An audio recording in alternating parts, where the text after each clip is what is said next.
the second bishop of Las Vegas, Nevada. Welcome, Bishop Pepe. Thank you. Thank you. You might wonder why we have Bishop Pepe here, for those who don't know, but for many years, or for a few years anyhow, Bishop Pepe was with us here in Santa Fe, at the Archdiocese of Santa Fe, here as the Chancellor, the guy who ran the Archdiocese for a couple of years before the Lord called him elsewhere. So this is a rare opportunity. I asked him to come in so he could have a chance to say a few words to the people who knew him while he was here in New Mexico, as well as share with us a little wealth of things that he's experienced in his life as the new bishop. So welcome again, Bishop Pepe. Thank you very much. For those who don't know anything about Roman Catholicism, or even the outfit you're wearing, tell us a little about your life and how it got going. Okay, I'm a native of Philadelphia, and I was born and raised in a little area called Roxborough, which is just outside of Philadelphia, and became interested in the priesthood basically because my family always had priests around the house, for dinner and for many social events. In fact, my parents' first pastor was actually a man who was interested in opera, and he used to bring them to the opera. And so in those days, I'm an old-timer, so we had 78s. Remember the old 78s? Yeah. And he would bring one of the operas dutifully on a Friday evening or a Thursday evening and play them for his choir, which my mom belonged to. And I got acquainted with the priest there and thought, I think I'd like to do that. I'd like to have the opportunity to be a healer of souls. I was very much taken by my uncle, who was a physician in the Philadelphia area. But I wanted to do something a little different than him, to really touch people's hearts and to bring them Christ. So I thought about it all during my grade school years, but my parents said, no, you have to go through high school, and then we'll see if you want to make that kind of commitment. And when I went into the seminary, my dad said to me, the only thing I ask of you is that you be a good priest. And so I've tried to keep to that wise counsel and his desires. I entered St. Charles Seminary in 1960 and was ordained in 1970. I started in the Italian National Parish, which was a wonderful opportunity for a young priest because it was a small community, but very, very interactive. In fact, to this day, I have, we're talking about 33 years ago, very close friends from that parish that keep up with me and come to visit me even in Las Vegas. So it's been quite an opportunity. I eventually went to study in Rome, taking a canon law degree.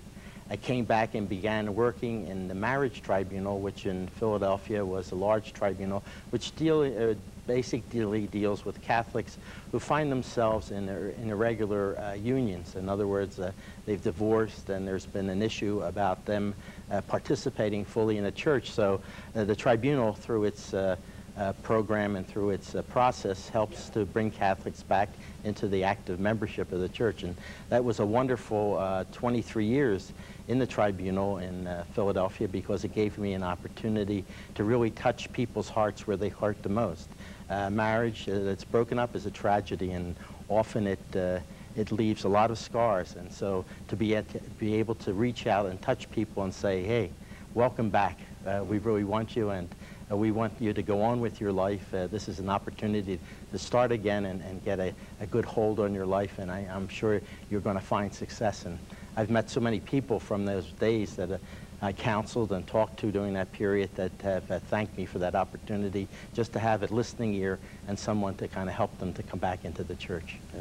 I was recently reading in the Catechism about the sacrament of matrimony. Yes. And it's really a fabulous read, because it reinstills that your primary relationship is always first and foremost with God. Yes. And it reminds you, you think, boy, you're young or you're in love, and you think, boy, it's with this person, but it always is with God.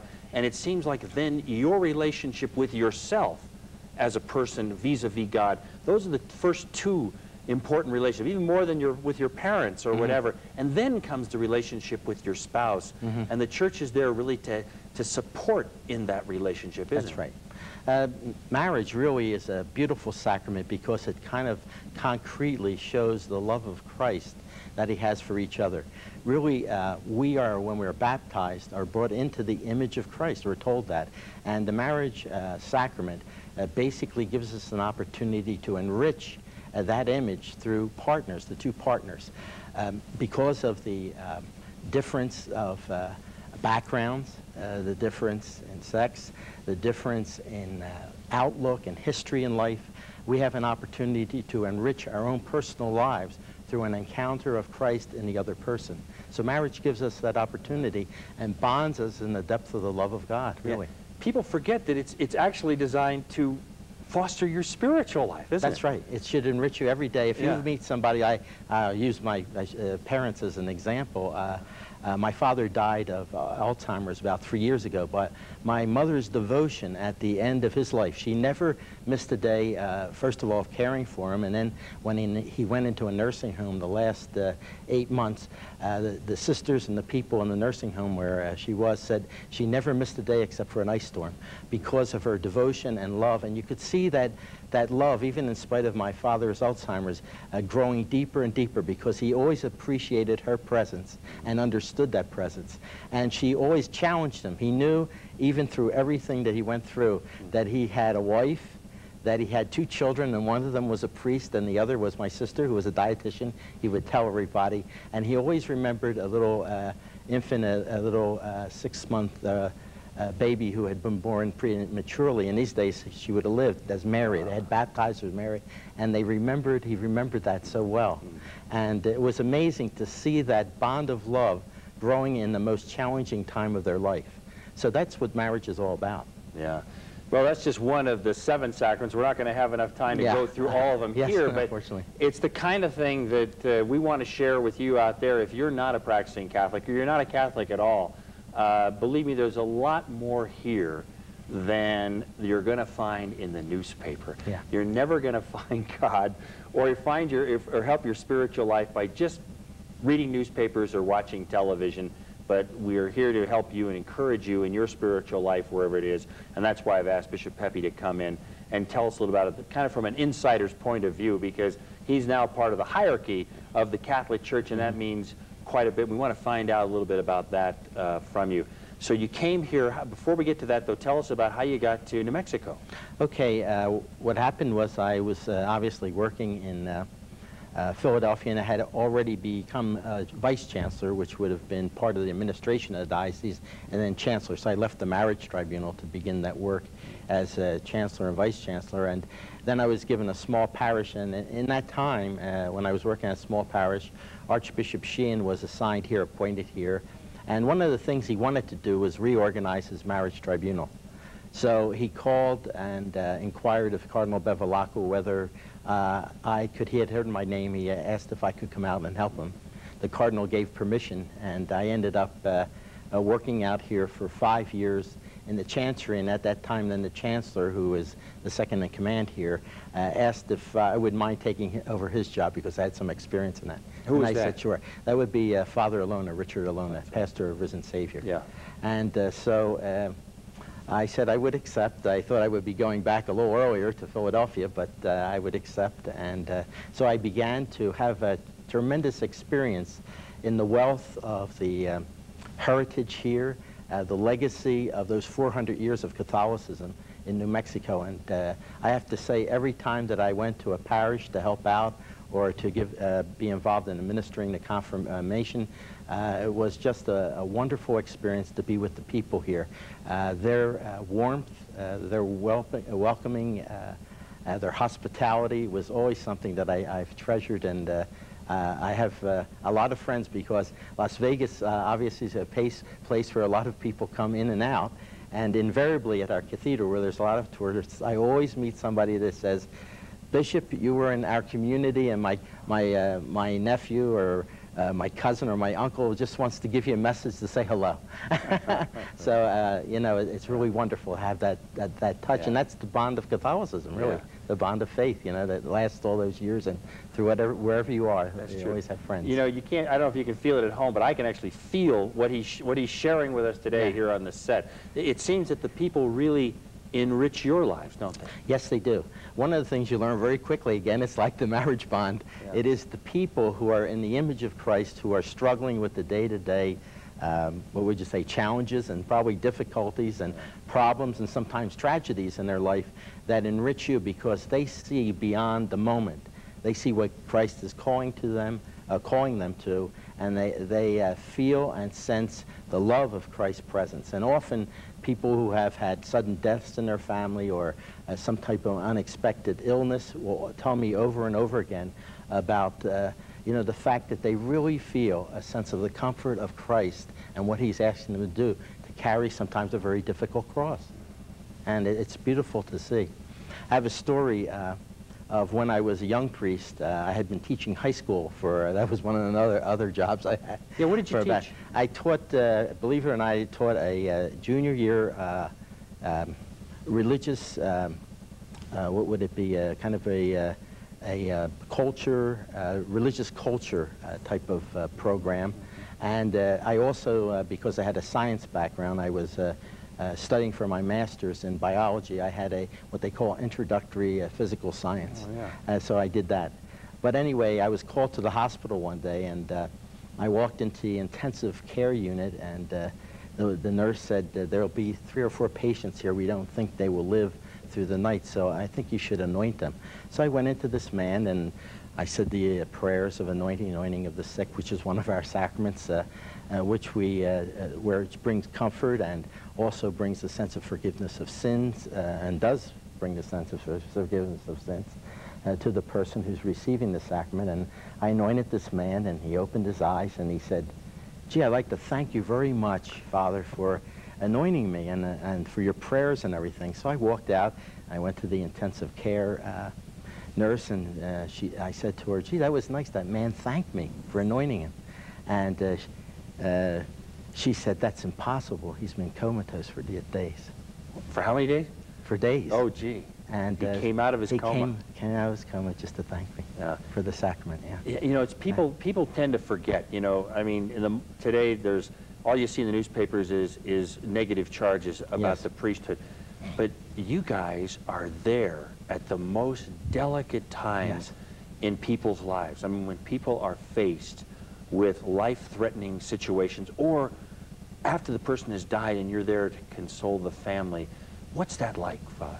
Well, I had the experience of the first day I was appointed to the parish and went to my assignment. A father came to me, and he said to me, now I'm just fresh out of the seminary, he said to me, "Father, I want you to come and tell my 3 children that their mother just died on the porch," in a little community, a little Italian community. And the Spirit just fills you. And I went down there, and I spoke to each one of the children. They were only, I think the oldest was at that time maybe 12, the next was 8, and the other one was 5. And with the father, I told him that the mother had collapsed on the porch, but she had actually passed away. And the bond, it was as close as being a family member for the rest of my life. They have always come to see me and always told me how much that moment meant, to be part of their life and to share in that tragedy in their life and loss, and be able to bring the consolation of Christ. I had the funeral mass, obviously, and it was just a great moment in my life. And I was thinking of that today. It's funny, this morning, about, you know, Mary and her brother Frank, and her younger brother, I forget his name now, but I think his name was Joe. It's the same as mine. And just to remember them. Yeah. All right, listen, if you've just joined us, we're having a conversation with Bishop Joseph Pepe, the 2nd Bishop of Las Vegas, Nevada, who was the former Chancellor of the Archdiocese of Santa Fe here in New Mexico. Well, tell us, Bishop Pepe, you were a Monsignor first. You were a priest, and then you became a Monsignor. Tell us about that. A lot of people are probably wondering, because they never get a chance to ask you these kind of questions, because in some ways they're irrelevant, but what happens to you? How does it feel within you when you start to be named a Monsignor and then a bishop? What's going on spiritually? Well, I think for Monsignor, it's just kind of a recognition of your bishop for the work that you've done. I had worked in the tribunal for 23 years, and then had been Vice Chancellor under Cardinal Kroll, and then Cardinal Bevilacqua Chancellor. And so that was a kind of recognition of the work and ministry that I had done. But I also felt it was recognition of all the people who had supported me through my priesthood in those, I guess it was about 20 or 21 years when I was ordained. So when I had my little party for all the people who had come to my installation as a Monsignor, I just had to thank them from the bottom of my heart because of how they had supported me with their good example, with their prayers, with the love and the friendship that they shared with me through the years. With the bishop, it's a kind of a different experience, I can tell you, because there you are going to be a shepherd. You think of yourself when you're ordained a priest as a pastor of souls, and certainly on a limited basis you would think, well, a parish, and you have something like maybe, if it's a large parish, maybe about 3,000 families, a smaller parish, about 1,500 families, and you think, well, that's where I want to be, you know, to celebrate the sacraments, to live and share their life with them and bring Christ into their hearts. But to be named bishop is kind of overwhelming because all of a sudden you go from, just the example of Las Vegas, you go from thinking about maybe the largest number of people you'll deal with, the 3,000 families, to something like 467,000 Catholics. That's quite being a pastor.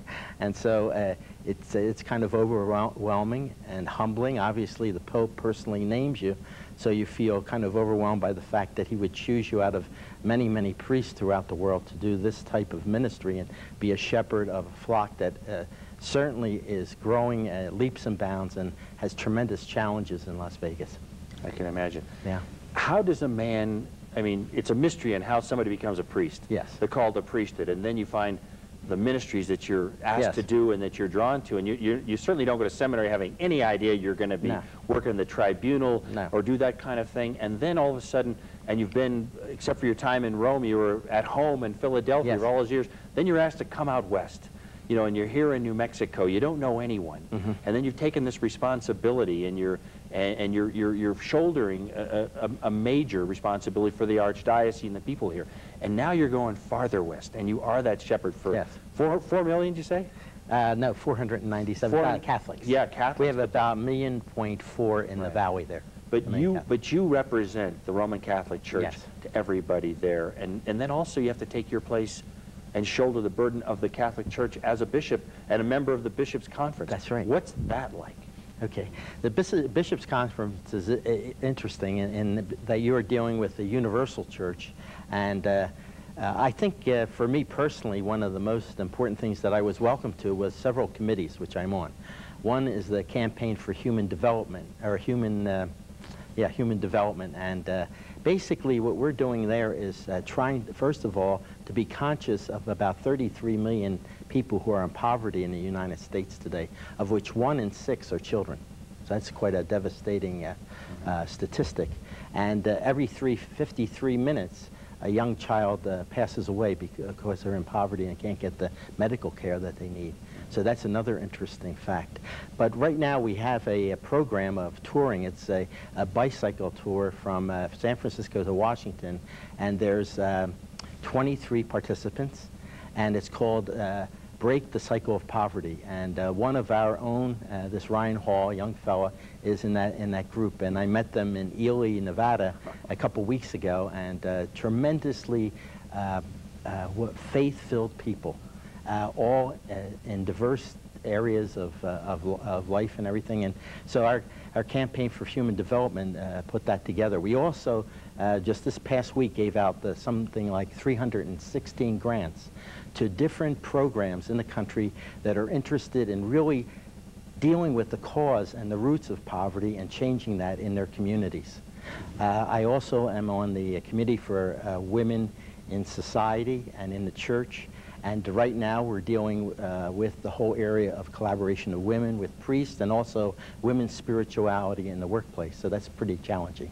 Yeah, and this is across the country. This is national. Right. Yes. Yeah. And then the final thing I'm on is science and human values. So last year we worked on the whole area of evolution. The churches stand on that. And basically we get scientists, not necessarily Catholic, but scientists that are considered, I guess, the premier investigators of these different areas and specializations. And what we offer is an opportunity of dialogue, a dialogue between the bishops in their belief and the scientists in their studies. And what we find is discovery. We find common ground and interest in so many areas. Like, for instance, our scientists were very much interested in the Pope's evident the description of evolution and the evolution of man into the ontological leap. They said that's a tremendous insight, the ontological leap, because that really brings God into this whole process.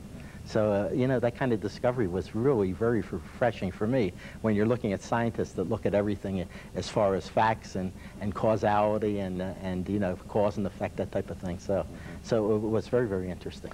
So I don't think people really understand how much, you know, you're involved with. I mean, from the littlest parish in and around southern Nevada, plus the national and the international scene. So how do you keep up with all this? You pray a lot and ask God to give you the grace to keep on going. I think that's the way you do it. You really have to give a lot of time to reflection and prayer, really use and avail yourself of the graces of the Mass. So that's a really important center. And to really be always listening and in collaboration with your people that God has given you, because they are really a special grace in helping you to transition all these different areas that you have to be involved in. I think without the laity and their gifts, we would not be able to do what we're doing today effectively.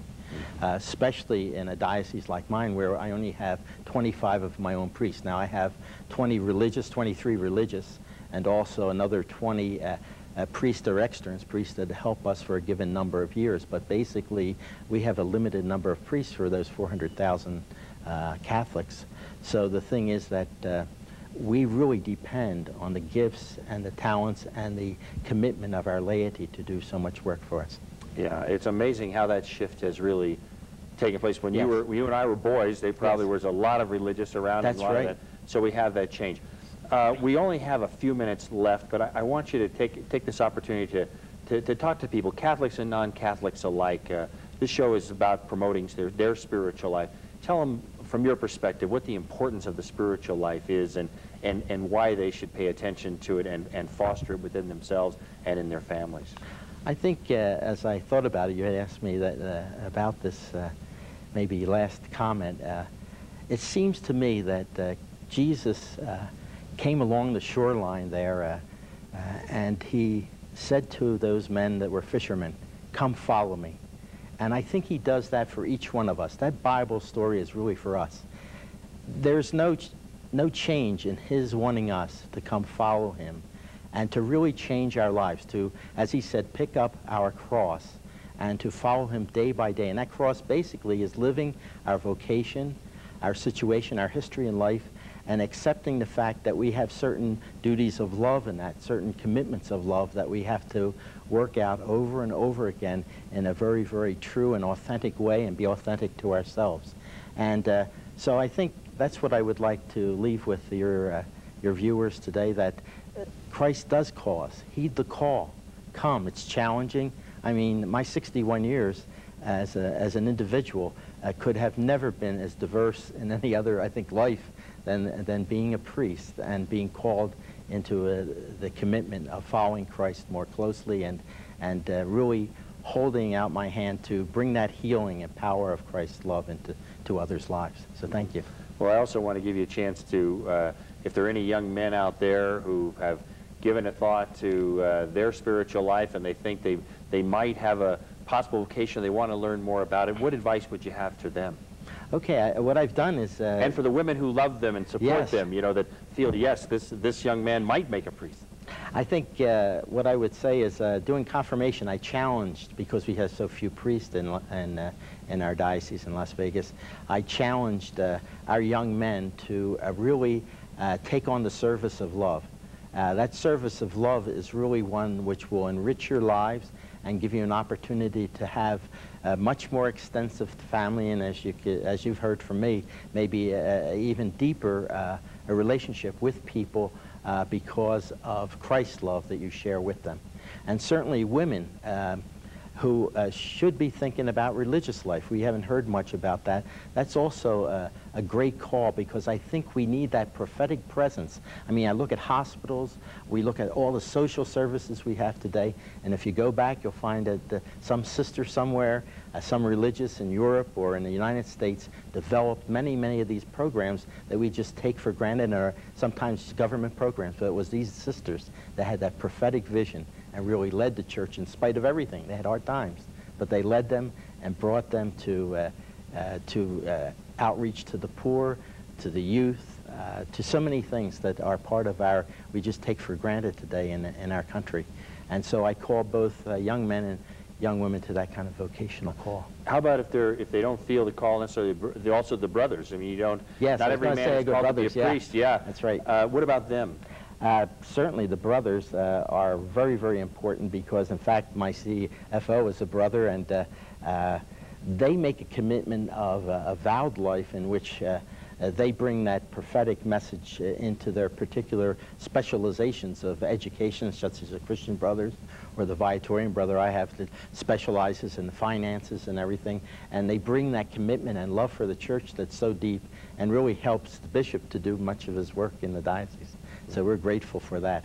So I call everyone to that commitment. And I've got to ask you, how do you like Nevada? I mean, that's a very special place. It's great, because the people have a vibrancy. They're coming from diverse areas. You know, there's people that are Americans from all over the country, and then we have Filipinos and Vietnamese, Koreans. We have Croatians and Polish. So we have a diverse population, which is all converging in this little city. Not so little anymore, and really trying to take on opportunity. And they see the church as part of that life, that community that sustains them in their challenges that they're trying to meet in a kind of a pioneer atmosphere and attitude. Yeah, I mean, it's a worldwide destination, isn't it? Yeah, it really is. And I've been to your cathedral there, and I stopped on my way driving through. It's always a great place to be. Well, we've come just about to the end of the road. I hope that something that we've shared with you today was of some value. I enjoyed going online and do a search for the Diocese of Las Vegas, and you can read more about Bishop Pepe. I can tell you he looks younger in person than he does in his picture, and he seems to thrive over there, and I'm glad to have you come back and share. So we want to encourage you, if there's anything that Bishop Pepe shared with you today, I hope you'll take it to heart and give it some thought. He talked about the Bible story. If you've never read this book, I think we both would agree you might want to consider reading the Bible for yourself, at least the 4 Gospels. Find out the story, you know, the greatest story ever told. Read it for yourself. The New American, it's 1986 is the recent copyright. It's brand new. They have wonderful footnotes. If you're really a serious spiritual seeker, you have to read this book. Right? And so we want to encourage you to do that. If you also like this type of programming, we want you to let us know. Watch the credits. Give us a call. Let us know. We'd like to bring more of it, and we'd like your help in doing that. So on behalf of everybody here at Spirituality TV, I want to thank you for viewing. I want to thank our guest, Bishop Pepe.